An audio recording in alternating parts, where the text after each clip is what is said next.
Kahit man nga po hindi pa nagsisimula ang season, marami na nga po ang naniniwala na kakatakutan nga daw muli dito ang bagong nabuong lineup at super team ng Golden State Warriors. Bakit kaya? Yan naman ang ating unang aalamin. Nasasamahan ko na rin ang balitang pumirma na nga po ng shoe deal sa Anta si Jordan Clarkson at ang sinabing malaking problema ngayon ng Gilas Pilipinas. Sasabayan na rin natin yan ang balitang todo ensayo na nga po ang dalawang superstar ng Los Angeles Lakers. Kaya mga idol, tara!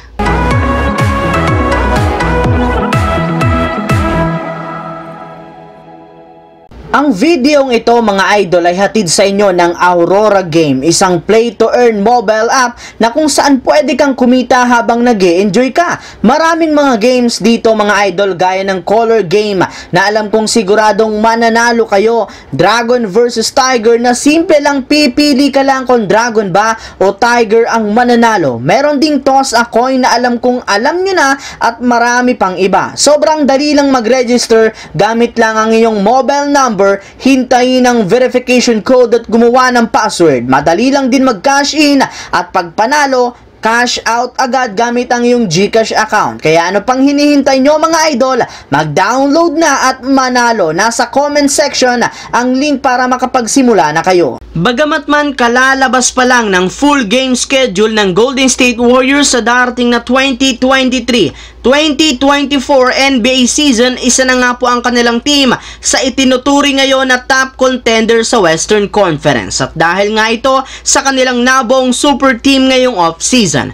Yes mga idol, hindi nga kagaya ng nagdaang taon na resolbahan na rin naman nila ang kanilang problema na siyang naging rason ng pagbagsak nila. Syempre, unang-una nga dyan ay ang tuluyang pagkawala ng alitan sa pagitan ng kanilang mga players sa pag-alis dito ni Jordan Poole.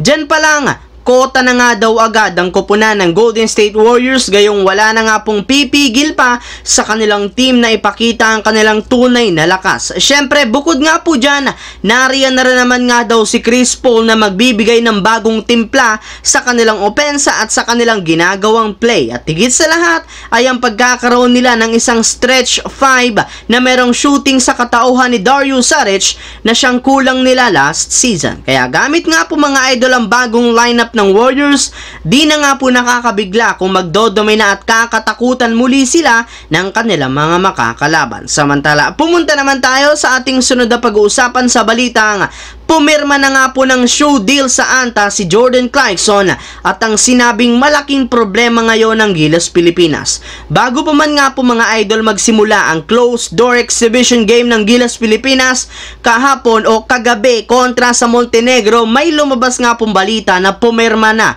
ng kontrata ang naturalized player na si Jordan Clarkson sa Anta para suotin niya ang sapatos na mga ito sa darating na FIBA World Cup. Bale, bagamat man hanggang World Cup muna ang kanyang kasalukuyang kontrata, pinag-uusapan na rin naman nga nila ang isa pang shoe deal para mabigyan si Clarkson ng pagkakataon na magamit rin naman ang mga sapatos ng Anta sa kanyang mga laban sa NBA, kung saan makakasama niya dito ang ilang mga sikat na pangalan katulad ni Kyrie Irving at Klay Thompson. At taunang pagkakataon, ginamit rin naman nga po agad ni Clarkson ang kanyang bagong sapatos sa kanilang closed door exhibition kontra sa Montenegro na kung saan natalo sila dito 102-87 sa kabila ng pagtatala niya ng 27 points. Kaya katulad nga po ng inaasahan, binabatikos na naman ng ating Gilas Pilipinas, lalong na ang kanilang head coach na si Coach Chot Reyes. Bukod nga sa kanya, binabatikos na naman nga ngayon ang triple tower ng Gilas na sina Junmar Fajardo,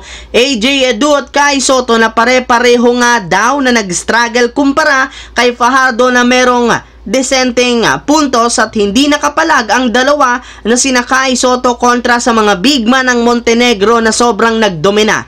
Yes mga idol, ang naging laro nga po ng Gilas kontra sa Montenegro ay siyang nagpapatunay mismo sa problema ng kanilang team pagdating sa kanilang front court, gayong hindi nga daw talaga nakakapalag ang kanilang tatlong sentro sa tuwing mas malalaki, mas eksperyensado at mas malalakas ang kanilang nakakatapat sa ilalim ng basket. Bokya nga talaga ang aabuti nilang tatlo kung ganyan parate ang kanilang ipapakitang performance laban sa mas malalakas na koponan. Kaya kailangan nga nila itong ayusin bago pa man sila pumasok sa FIBA World Cup. Sa kabilang dako naman, dito naman tayo sa balitang todo ensayo na nga po ang dalawang superstar ng Lakers. Kung inyo nga pong mapapansin mga idol, todo ensayo na ngayon ang mga player ng Lakers simula kina Hachimura, Vanderbilt, Jackson Hayes at marami pa. At dito nga po mga idol, nakaraang araw may kumalat sa social media ng larawan na kung saan todo ensayo na nga po sina LeBron James at Anthony Davis. Kung inyo nga pong mapapansin, pareho nga pong lumiit ang katawan nilang dalawa, na ibig sabihin mas desidido silang bumawi ngayong regular season. Iiwasan na rin naman nila ang pagkakaroon ng injury sa bawat laban. Kaya mga idol, abangan natin ang kanilang magagawa sa paparating na bagong season. So yun lamang mga idol ang ating bagong video ngayong araw na ito. Once again, this is your J-Zone TV. Huwag kalimutang mag-like at syempre mag-subscribe.